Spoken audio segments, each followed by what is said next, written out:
Well, hey, everyone, and welcome back to another episode of the GEB America Podcast. Special thanks to our friends at Energized Health and Gladius Solutions for their support. And we want to welcome everybody that's watching and listening on YouTube and listening on pray.com. That family there, and of course the friends that are out on iHeartRadio, and those of you on Apple, Spotify, Deezer, and I think Audible as well. And we're so glad to have you. Today we have a very special guest back for episode 2. And Phil, you're only the second person to be brought back so far for a second episode. Phil Cooke joins us, of course, Cooke Media Group. Phil is one of the, what I consider one of the foremost thought leaders and experts in branding and things with regard to church and nonprofits and businesses, how they position themselves in the market. And he has a brand new book. Now that we're here in July, he's got a brand new book out. And so we're going to talk about that, Church on Trial, his new release. And we want to welcome you, Phil, once again.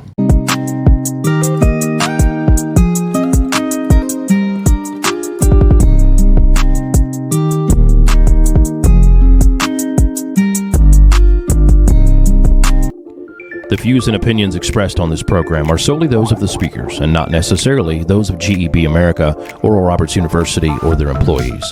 This program is not intended to offer investment, financial, medical, legal, or any other advice. Viewers should consult a subject matter professional regarding any such matters. Hey, thanks. It's fun to be here. I enjoy always being with you, David. It's really fantastic. So I'm thrilled to be here. Well, I thought we'd have a good time talking about kind of what you've been up to since episode 20. You joined us earlier in this first season, and here we are about 41 episodes in, and we thought we would touch base and talk about the new book. And so right off the top, I want to ask you, you've written a lot of different books, branding books, things about marketing. What inspired you to write a book entitled Church on Trial, and what is the general concept that the listeners and viewers out there need to understand? Well, it's interesting. I've spent my career as a media producer and produced programming in almost 70 countries around the world. And during that time, it's funny, relatively early in my career, I started because of my reputation as a media communications guy, I suddenly started getting calls from some churches who were going through a really difficult crisis.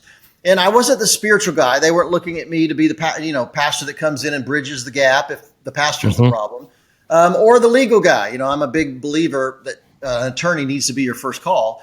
But they had issues with communication because really telling your story well is the heart of managing a crisis in an effective way. So how do we tell the congregation? Do we release a public statement? Do we talk to reporters? There's so much when it comes to communication. So they would call me, and I've seen everything over the years. I mean, morality issues, embezzlement issues. Sometimes it's just a disgruntled ex-employee that's taken a blog out and criticizes the church.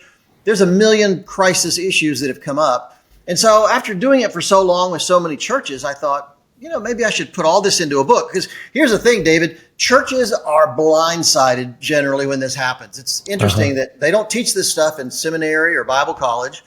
And so pastors have no idea how to handle these cases. And some of them, particularly when they affect minors, are really serious legal issues. So I decided to put everything into a book that I've experienced. It's not necessarily a manual on crisis communication, but it is what I think every pastor, ministry leader, nonprofit leader needs to know when something really catastrophic happens at their church. And they can have it on their desk. And I'm encouraging people, buy it not just for the pastor, but get it for your senior leaders, your elders, your board of directors, because the more people that come together during a crisis that knows what's going on and how to respond, the better it will be.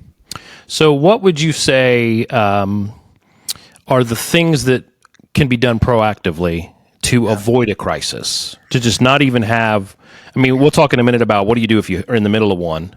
But how do you avoid a crisis? Well, that's important. And the first third of the book is on that subject. And I'm a believer in real transparency. And when I say transparency, I'm talking about personal behavior, office policies, even down to the physical building. It's interesting that early on in my career, I met a pastor from Chicago who had a real burden for integrity with his team. And so when they remodeled their office section of their church, he put glass windows and doors in every single room in the building. And I took it to heart. And when we remodeled a building here in LA for our company, Cooke Media Group, I did the same thing. And I've discovered that, you can have privacy behind glass. You can have private phone calls or private meetings, but with glass doors or glass windows, no hanky-panky is going to happen because everybody can see in. And a lot of people will tell me, David, that well, Phil, if they're going to start something, they'll do it somewhere else. Well, actually, that's not true. I've discovered in my experience, the vast, vast, vast majority of cases of adultery, immorality, sexual abuse all started at the office. And so my feeling is if we can eliminate it there, and it's just not an expensive thing for a church to go to the local hardware and replace all their office doors with glass doors. And I think it's so important. But as far as transparency in the office, in my case, I have at least 3 people that have access to my emails, my calendar. They have access to my finances. So when I come in from a trip, for instance, and I'm turning in receipts from that trip, maybe that might be billable to a client, I've got an assistant that goes through it. My producer goes through it, and then it goes to our CPA. All of them are able at any time to ask questions or call me out on something, even though I own the company. So I just think the more transparent we can be, the more protected you are from something going wrong. So one of the things that I've heard in my discussions with pastors was how to deal with situations that maybe aren't about immorality. It might be cancel culture. Yeah. It might be somebody that takes offense to something you're preaching that's biblical, and they go out on social media. They started some kind of a personal vendetta campaign. How do you deal with that? Because it's not really something maybe you can prevent, because you're preaching what you feel like God has instructed you to teach from the Word of God. What are some things that pastors can do? There's actually a lot of cases where I just recommend you don't do anything. I had a guy light into me on social media the other day, and he was just ripping me for, I don't even remember what it was. And I started to respond, but then I thought, let me check his followers. And I realized he only had 4 followers. And so if I respond to him, that means I'm going to expose him to my 30,000 followers. So why in the world would I do that? That would be a favor to that guy. So I decided it would be best just not to respond. It was probably his family members that were following him anyway. And so there are some times when it's better not to respond. Other times I recommend caution. Sometimes the person that's criticizing us on social media, for instance, might have just misunderstood something. They might have gotten upset about something. They didn't understand it. So I want to be very careful that I don't just immediately respond, in anger or being upset or anything like that. I want to be gracious in everything that I do. I think that's really, really important. And there are cases where you do need to respond. It's obvious. Sure. It's interesting that American Airlines did something recently that I saw that I think is brilliant. My wife we waited till the last minute to join the airline club. My wife and I travel an incredible amount. And so we decided years ago to join the American Airlines club. And her membership was expiring. And the night before, a big trip she had, I rejoined them. I took my credit card out. I went online. I rejoined her and called to make sure it was okay. And the lady on the phone said, absolutely no problem. There's a chance this might not be processed by the time she gets there at 6 a.m. for an early flight. But she should be okay. Well, she went to the airport, and sure enough, they wouldn't let her in the club. And they didn't see it on their computer. And even though I had printed it out, they wouldn't let her in. So she called me, and I lit into American Airlines on, I think it was Twitter and Instagram. And I immediately got a response from someone who American said, look, this is my direct line. Give me a call and we'll work it out. So that did a couple things. Number one, it shows me they're paying attention to customers. Number two, they're providing solutions. They gave me a phone number to call to work it out. And number three, it took my criticism offline. Immediately, I went offline to a phone call. And so I'm not going to rip them anymore. So it's a great example of how a really strategic company like American Airlines can handle criticism online. So there's a lot of ways to do it. But I tell you, very often criticism will blow away pretty quickly. So before you get too hot under the collar and before you just automatically respond in anger or frustration, I would say take a breath, step back, because it may just, be what do they call it? A tempest in a teapot, maybe nothing at all, and it may go away pretty quickly. So let's talk about reputation. Sure. It's easy to have somebody, come in and say things, but the reputation of a church or a brand is so important. Yeah. What are the steps that ministries and organizations, nonprofits and whatnot can do to protect their reputation? I always tell people my first call should, your first call in a crisis should be to your attorney. I mean, they're absolutely critical. There are legal issues usually involved if it's serious. So you should call them. However, attorneys aren't about saving your reputation. They're about saving your case in court. I've actually seen cases where a church went to court and they won their case, but because of what was revealed in the proceedings, their reputation was completely trashed. What I recommend is the second call should be to a communication professional, a communication director at your church if they're mature and they're experienced, or an outside communication director or PR person, because they're more concerned about how to make sure you're telling the story correctly and you save the reputation. I think a couple big steps along that line are always, always, always tell the truth. Always. I just recommend that you never, ever cover anything up. I mean, even if you feel like you're doing it for a good reason, you're trying to save someone or, be careful with someone, it's always going to come back and bite you. We live in a Google-driven world, which means I don't look at Google as search anymore. I look at it as reputation management. That DUI you got in college that you thought everybody had forgotten about, it'll show up in a Google search. So we have to be very, very careful. I dealt with a church on the East Coast a few years ago that major church, and they had a pastor that confessed to a long-term relationship with a woman, and he was forced to step down. And the first call after the pastor left confessing to the elders, the first call they made was to me. And so there was only 5 or 6 of us at that point that even knew about this. And I thought, well, when the call was over, I thought I'd Google it and just see if anything had leaked out. And I discovered that a website on the other side of the country had the entire story on their front page. So understand, you can't cover anything up. You can't hide. You should never lie. Now, it doesn't mean you have to go into gory details all the time, but I always recommend tell the truth according to what you know at that moment. That's really, really important. What would you say are some things that churches and orgs can do to navigate our culture and the shifts in our society? Well, that's a big question, and it's changing so rapidly. And I think, we've moved we have a term out there called negative culture. We used to have a positive culture. When I was a kid, my dad was a pastor, the most respected guy in town. We didn't have a big church, but he was respected simply because he was a pastor. Well, I checked recently, and pastors are about just barely above the level of used car salesmen when it comes to respect in the culture today. And we went through kind of it was a positive culture. Then we went through kind of a blank culture, a zero culture, if you will. Back when guys like Tim Keller were talking about be gracious to people, he was really good about engaging the culture.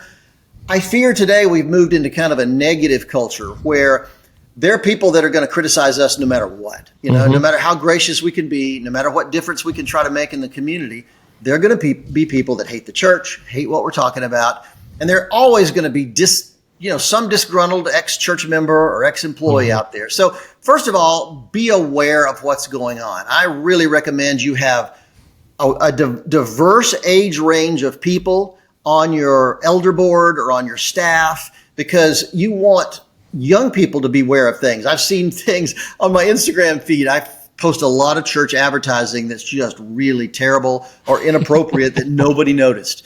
And I often think, this means they had nobody under 40 on their staff to release this statement here or release this advertisement.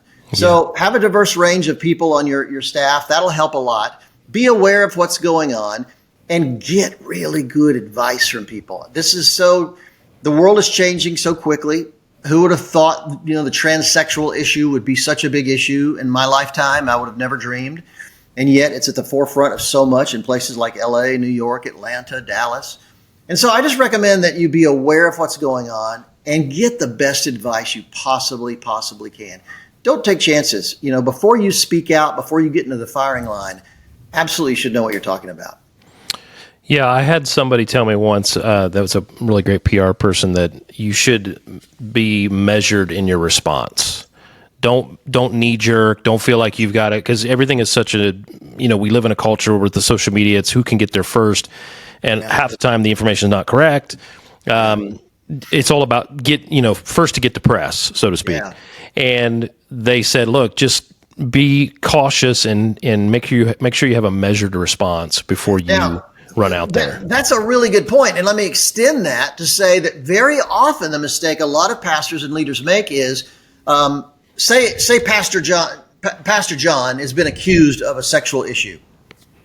Well, we know Pastor John. We love Pastor John. We can't imagine him doing anything like this. So what we generally do is circle the wagons around Pastor John, protect him while we dismiss the victim, the theoretical victim, while we criticize the victim, make them look, like they're lying, only to find out weeks or months later that she was exactly right.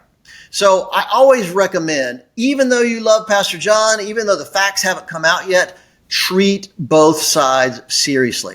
Doesn't mean you elevate the accuser, but take them seriously, because you don't want to be in that position. We've seen it recently in a couple major churches and ministries where people surrounded the boss and protected him at all costs, only to find out weeks or months later that accuser was exactly right, and it was a problem with the boss. And they were humiliated. Most of the team were forced to step down. Elders were forced to step down. And so it's never, ever dismiss accusations, even if you're not sure about them. At least treat them seriously from the get-go, because you never know how this thing will play out. With your experience of being a strategist, media strategist, and how to properly brand and position your marketing, what do you see with the changing of technology and how things are rapidly changing and moving as they have? Just seems like they only get faster. Yeah. What have you seen that are some really practical things that ministries can do with regard to that? And the first thing that comes to my mind has to do with getting hacked. Making sure you have cybersecurity and that you're protecting people's data. But what beyond that? And people watching or listening to this may be you may be a small church and you can't afford some kind of a security team or a recovery team. But the truth is, many of you listening are members of a denomination. And I know denominations like the Assemblies of God, the Baptist, other denominations have safeguards. They have tools and resources that you could use. So number one, if you're a denominational church or part of a network of churches, call the home office, tell them what you're concerned about and if they can help, because that's a really big step. But as far as smaller churches are concerned, or people that don't have that, who are independent, number one, porn is a huge issue out there. And I think pornography, I'm shocked at the number of churches that don't have porn filters on their computer. There have been multiple cases just recently of pastors or ministry leaders, youth directors, staff members who were caught downloading pornography on their church office computer. So that is absolutely ridiculous and absolutely should never happen. So filters will go a long way toward helping that happen. I think that's really important. Hacking, you're exactly right. That's become a bigger issue than we ever thought it would be. And so even though you can't afford to engage with a company that specializes in that, you can probably join a network. There's reputationdefender.com, which is an online platform to help you with that. There are other organizations that can help. So just memberships, maybe in a subscription service that could constantly be checking your computers.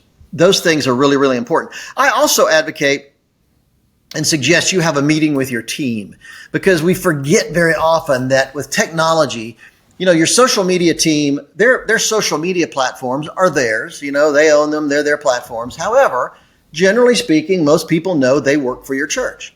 And so if you're the music director or worship leader at a church, you should know that your posts are also not just reflecting you, but also reflecting the church. And so you need to think about that. It doesn't mean a church needs to slam down and restrict what everybody does, but it's really good to regularly remind your team that what they post, that I saw a church that had a youth leader that was posing shots of him getting drunk at Daytona Beach during spring break. And I thought, is this what a church youth leader needs to be doing on social media?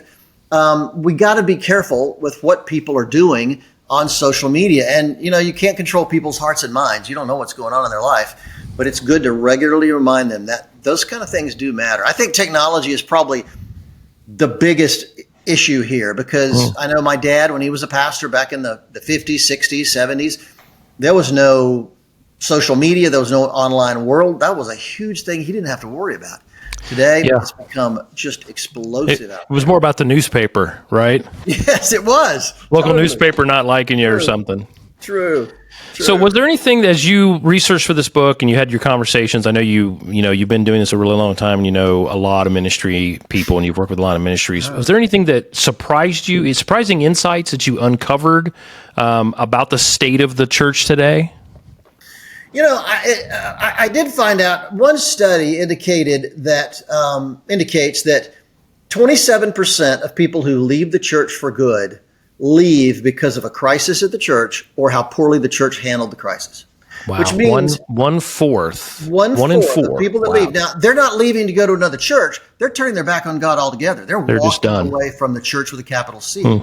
So if we could fix these issues, we could plug a hole that would save more than 25% of the people leaving the church today. So I think that was a eye-opening wake-up call for me that this is much more serious. Most pastors I talk to, I've posted about this issue on my blog from time to time, and pastors will tell me, I'm not worried about that stuff. It's not going to happen at my church. Let me tell you, in almost every case I've ever encountered, the perpetrator, whatever it was, stealing money, abusing a kid, having an affair, whatever it was, that perpetrator was the most trusted person in the congregation. Time after time, a woman, while I was writing the book, a woman in Alabama at a church who was their financial manager, she embezzled $400,000 from the church over a 5-year period. Now, she's going to go to jail, and she's supposed to pay it back, but there's no way. The money's gone. She invested into her kids' college, bought some cars, and helped with the mortgage on her house. And so that church is being forced to close. And that goes to the real driving reason I wrote the book, David, is because I just think it's so tragic that a church has to close because of a stupid decision from a leader or a church member. And so I want to go in there. My role is not to protect the perpetrator. They go to the bottom of my list. I hope they get counseling. I hope they get help along the way. But my first priority is to the church and to the victim if there's a victim involved. And I want to help that church navigate through this so they can survive on the other side. And fortunately, many, many cases I've been involved in, we've done just that. The churches are doing better than ever. And so I'm really thrilled when I see those kind of cases. So we touched on this a few minutes ago when you were talking about having varying ages within your circle of trust, maybe around the pastor or the elder board, depending on what kind of church that you were talking about. Address maybe the shortcomings of governance in churches. I've seen this a lot. I had a conversation with a friend of mine just the other day that he was formerly involved with a church where he was on staff, and the governance of the church had some serious glaring issues, nothing immoral, just some things that concern him, and it has caused a lot of problems. What are some things that you would say to not only to pastors, but maybe to elders or people that are on the board about the importance of how governance happens, how that's all set up?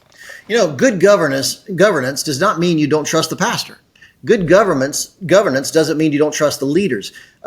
And I understand a pastor, for instance, who maybe starts a church in his living room with 2 people, 3 people, maybe his family, and that grows to 1,000, 5,000 or bigger. I understand where he's an entrepreneur in many ways. He feels like that and he wants to be independent. I get that. At the same time, you're talking about people's lives are at stake here. And I think the spiritual level of this, if you own a pizza chain and you have bad governance, that's one thing. But if you're a church and you're messing up as a church when it comes to your leadership structure and your governance, that's a huge, huge issue. So I would encourage elders, boards of directors to really lean into that and really have that. If you're in a situation where you're not in a good governance situation, if you're a leading member of the congregation, I would encourage you sit down with church leadership and talk about that, because accountability is so incredibly, incredibly important. You mentioned technology earlier. There's just so many ways to say or do something inappropriate on social media. People reaching out to you online, people reaching out to you through email. There's so many ways. And I just think that somehow we need to get back. To a certain degree, denominational structures are helpful because they do have that kind of governance. They have somebody in charge of these pastors, in charge of those pastors. And so that can be helpful, although we've seen that abused as well. But I do think that if churches, particularly independent churches, had a stronger governance system, then it could be a game changer. Because a lot of these things I talk about in the book are designed to help stop it early on. Barney Fife from the Andy Griffith Show said, "Nip it in the bud." You got to nip it in the bud, Andy. Yep. And that's so true. I mean, red flags. David, red flags are a huge issue. I have a whole chapter on red flags. I think, we're Christians. We want to believe the best in each other. Right. As a result, we see a red flag, but we don't take it seriously. We think, there's something with David that's going on. I'm not comfortable with this, but I'm sure he's okay. He loves God. He's going to make it through. But I'll tell you, there's so many red flags. For example, the youth leader who's spending just a little too much time with that young underage girl in the youth group. Or that executive pastor who comes in strangely looking like he's got a hangover. Too often we ignore that. While I was writing the book, I saw the story of a church in Chicago. 2 really alert ushers, really sharp ushers, were noticing that a new visitor, a young guy visiting the church, was really eyeballing the kids, really focused on staring at kids. And the red flag went up, and they went over, introduced themselves to him in a very nice way, got his name, and then looked it up. And sure enough, he was a registered sex offender. And so they pulled him aside to sit down and have that conversation about what you can do and what you can't do, where the boundaries are. And so I think that red flags like that, having an alert team, we don't want to become a behavior cop in your church or your office. You don't want to, false accusations can destroy people. But if we could just be more sensitive to red flags and early on, maybe just sit down with a person or sit down with a senior leader and just say, "I'm just noticing something about Sam or Deborah here. Maybe we should have a conversation." Oh, that would save so much grief out there. Well, we know how important discernment is, and allowing the Holy Spirit to, alert you to things. Something's just not right. Yeah. And so let me ask you this, because we talked about this before we came on air.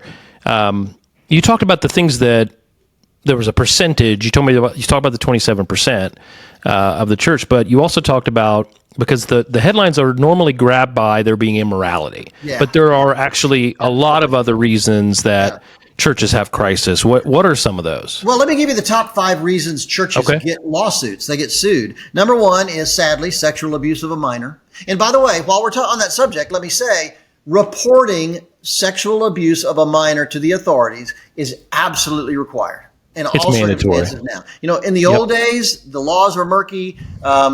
People didn't know about them. They didn't understand them. Let me tell you, there's no excuse. There's a church in San Diego right now that I learned just yesterday that their pastor is being brought up on charges. He's charged with a crime, even though he had nothing to do with the issue, but he didn't report a youth leader in the church 2 years ago who sexually abused a minor. And just because he didn't report it, he's being taken to court, and he may go to jail. So we have to think that that's a real serious thing. So number 1, always take any sexual abuse accusation seriously. But the second reason churches are sued is property disputes. Somebody feels like they've encroached on your property or you've encroached on theirs. Churches are growing constantly, new campuses out there. Property disputes are a big issue. Personal injuries. People get hurt on a church campus. There's just no question about it. Kids, break their leg at the playground. People stumble and fall, or someone, has an accident in the lobby. That's a big issue. Zoning issues. We went through in LA just a number of years ago, a very large church here who the city just tried to take over some of their property to sell it to a big box store so they'd get the tax revenue. And it went to court and it got, real serious. So zoning issues are important. And then the 5th thing is insurance coverage disputes. And I tell you, that amazes me, because one of the first things I'd tell church leaders and ministry leaders is make sure your insurance is up to date. That can save you from so much. Liability insurance. There's so many types of insurance that, and I'm not being casual about the damage done to a victim or a person, but the fact is, keeping your church open, the make or break difference could be the fact that you have an insurance policy. And I've seen that numerous times. So keep those up to date. But those are the top 5 reasons churches get sued. So you see, it's a wide area. It's not just sexual issues, even though that's what's in the press. You see that reported. But financial embezzlement is a huge thing. And so it's just interesting how, talk about governance, the safeguards churches have on their finances, really, that's a low bar. And we need to really tighten that up quite a bit.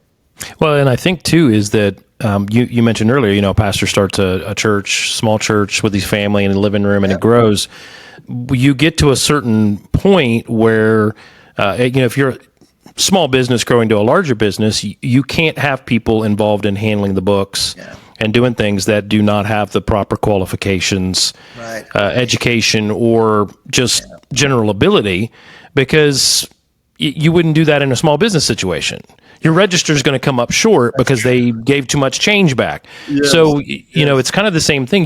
I've been a part of churches over the years where, they were very cautious about that. They hired people that were doing that role in the corporate world.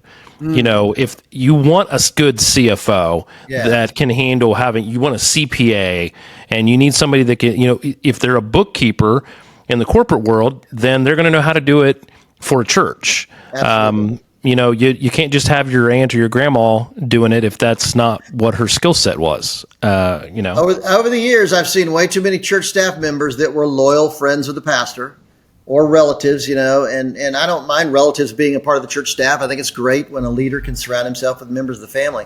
But in certain key roles, you should really have a backup plan. You should be very careful about bringing in, and honestly, I know many pastors who their family members that work at the church are trained professionals. They've been to law school. They've got their CPA degree. They're licensed, whatever, which is great. But in so many cases, particularly in smaller churches in rural areas, I want Bob to do this because Bob is trustworthy and he's been my friend since high school. Or I want Cousin Roy to do it. We have to be really careful about that because it's all about trust ultimately. I mean, the thing I like to ask pastors is, what is the congregation? Where is their trust level if you don't have these safeguards in place? How can they trust what you're doing with their money? Or if you're a ministry, how can they trust what you're doing with their donations? It's so important. Yeah, I think it really does. It comes down to if there's red flags about things with the finances and how that's being handled. It's interesting. It's something I've watched churches do is, like when they take up an offering, the safeguards of how that is handled, almost like having the Brinks guys transport it. That's true. They're very cautious about that, and it's signed off, and it's and which I would say, one of my questions earlier was about technology. How much has technology helped this? Where, like, I know at my church, the physical offering is probably a small portion because most people are doing digital on their phone or they're doing text to give. Yeah. And the ability to have security there's no money that could possibly fall into somebody's hand or pocket out of an offering plate because technology has afforded a much more secure way to give. And that, the church has got my money now and they're going to, they're going to utilize it in that way.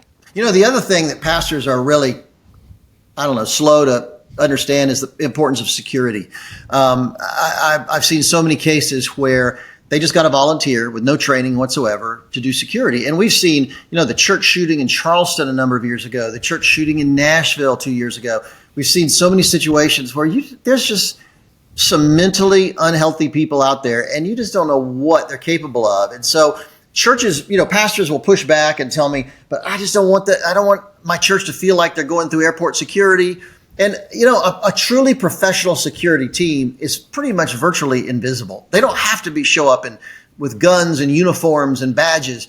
They could be very subtle and very under the radar. And the best ministries I know, the best churches I know, I couldn't even pick out the security team, even though they've got a big one, because they're so professional, they know how to operate. And so I would, even in a smaller church, be really careful because security nowadays is just more important than ever.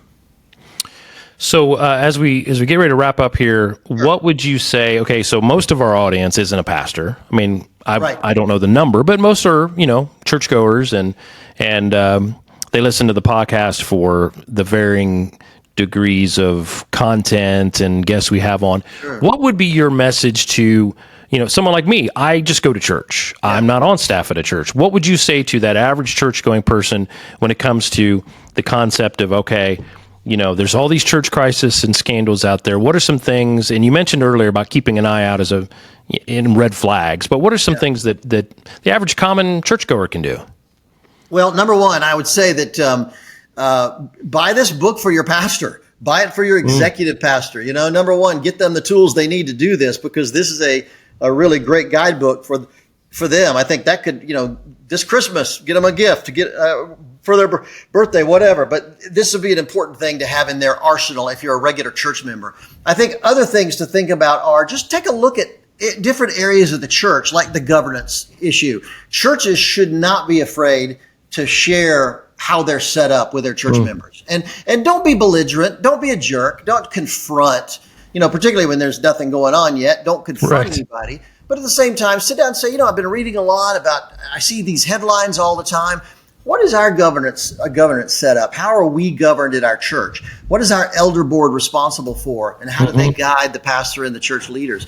Just be actually, honestly, even for a normal church member, this is a great book to read, because the more you understand what's going on, the more intelligent church member you can be, and the more you can even be watching out for these kind of red flags. I'm not a fan of theology cops. I don't like and we see it online all the time with these people that are constantly attacking other Christians because they don't believe right, they don't act right, they don't do right. You know what? I don't advocate for that at all, but I do think we need to be responsible, and I think we need to be a mature Christian. When I wrote my book The Way Back a few years ago, I discovered that the average Christian in the pew today reads their Bible once a month, rarely or never. And I'm thinking, no wonder we're not making an impact on the culture. We're not taking our role as believers seriously. Yeah. And I think if we could start taking our role as church members seriously and believers seriously, we can stop a lot of this stuff going on. So, and keep in mind too, that in many cases I've dealt with, the victim was a church member. So, and there is a power dynamic. If it's a pastor or a staff member or a youth leader, and it's a member of the church, there's a power dynamic there. They're the spiritual leader. And so that man or woman is going to be, they feel like they should do what the pastor says or what the senior leader says. And so you could be good at helping watch out for each other. At churches, if you see somebody that needs to talk about something they're going through, give them the opportunity, share with them, take them to lunch, talk to them about it. Don't be actively trying to drum up stuff on the church. We don't want to do that ever. But at the same time, it's the red flag thing. Just be aware of what's going on around you. Do you find that the churches that are really doing a great job, leaders are being transparent, they're being very forthright, in a lot of cases, that the senior pastor not only takes the transparency very serious, but he or he and his wife or she is being very cautious to have someone in their life that can speak truth to them, someone that can be their mentor. And I remember years ago I spoke to a pastor about this. We had a very famous leadership person come in, and he said to me, "Oh, I'm not going to be there that night." He was going to let the rest of us involved in it. I don't have basically anything to learn from this person. And which, is, silly, because all leaders need to be growing and learning. Yeah. But do you find that those that are doing a really great job are the ones that they have that person that is separated? Maybe it's another pastor in another city, or is another type of leader that can be that straight shooter? Yeah, I had lunch with a pastor yesterday here in LA, and he kept referring to his pastor. And it was somebody he really looked to as a mentor, who he was constantly asking questions from, talking, sharing challenges with. And I'm a believer, I have 2 or 3 of them that I'm constantly talking to about challenges that I face. And I've been around a long time, but I still encounter situations where I want somebody's feedback from. So yeah, I believe that to be a truly transparent leader, it's good to have 1 or 2 people or more in your office that you're transparent with, you can be comfortable with.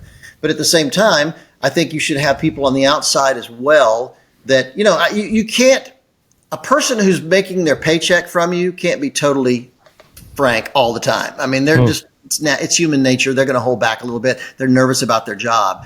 However, an outsider can speak the truth to you without any problem at all. They don't have any issue. So that's why I think an outsider is a really good, smart move to make.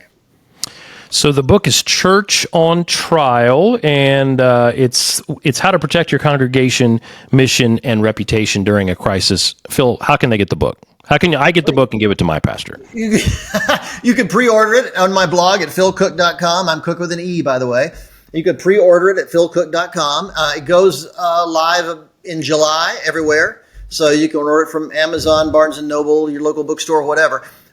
Goes everywhere in July. So I'm real excited about it. I think that, you'd agree that the headlines are just too overwhelming these days. We need to really solve this. I think nothing would impact the culture more than if we became the community of people that everybody looked up to again. If we could live lives in such a way that people, Rodney Stark, the sociologist who used to teach at Baylor, said one time that the single greatest reason in his research that people convert to a religious faith is because they want to be like those people.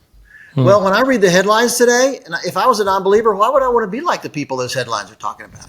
We need to raise the bar in our behavior and our conduct and the way we run things so that people would look at us and think, I want that kind of marriage. I want that kind of family. I'd love to be a part of that kind of church, because that's when we really start making an impact in the culture. Well, what did Jesus say? That people will know that you are my disciples because you love one another. Yeah. And part of loving is being truthful and being honest and being, in this case, what you made a really good point of is being transparent. Yeah. I like what you said about churches should be very forthright about their governance and how things are set up. Yeah. So important.